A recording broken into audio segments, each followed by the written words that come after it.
Honey, we're feeling so good today on Expresso because we're with you. And today we actually are getting into so many different things, which I love. But now we're in the kitchen and it is with a TV presenter and chef. Her name is Jaclyn.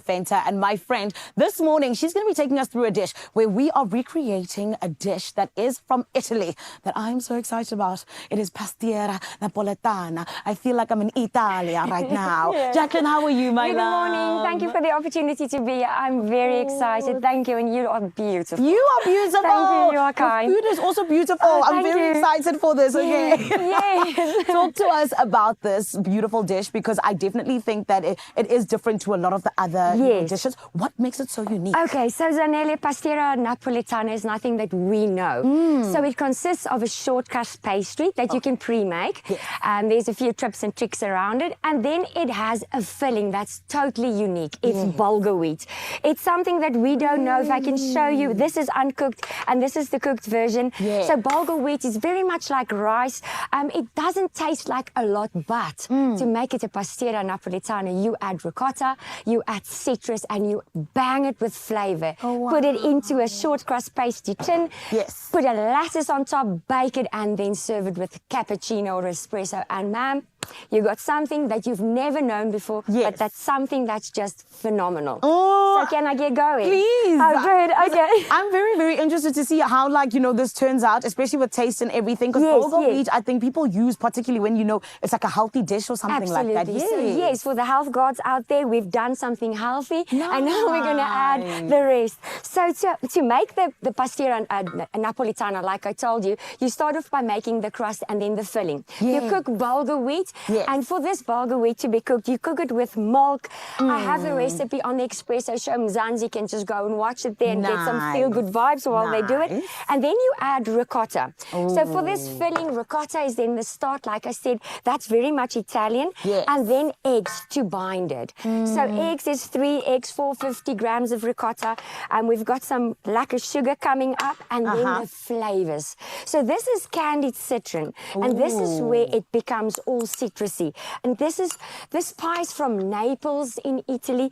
Cinnamon, some lacquer vanilla, and then last some orange essence. So now we have a pot full of deliciousness, and as you can see, I'm stirring this now.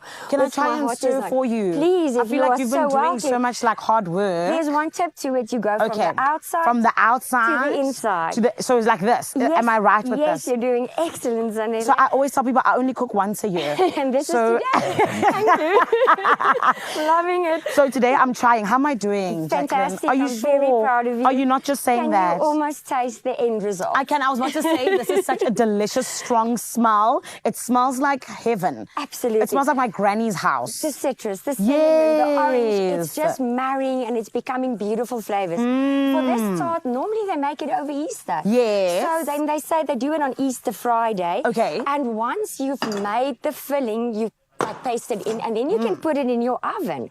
Sorry, not your oven, your fridge. It's a fridge-made one. Fridge, I was going to put it in the oven for real because I see dough. But before you do that, the filling goes into the fridge overnight. Okay. Obviously, you and I don't have time for that this morning here. But you'll put it in, and then you leave it for a day or two for these flavors to develop.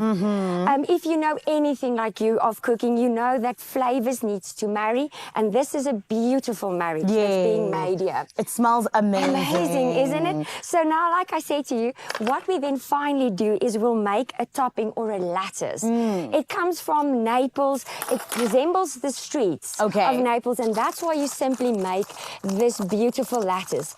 Now, normally it sticks, this short crust pastry, so we are going to wing it this morning. I love winging it. Everyone. It's my favorite. Your favorite yes, activity. I love winging it. So what you'll do, you'll basically just put the lattice up as fast as you can. Obviously, we are pressed for time. We are, and this is why I was going to say, can we get to the tasting? We'll continue with this, and let's move over here, and then I'll show you. So after putting that into the oven, 180 degrees, you bake 65 to 70 minutes. It is a process, I promise. Yes. Once it comes out, you put some beautiful icing sugar over it. Ooh, that's stunning. Isn't this beautiful?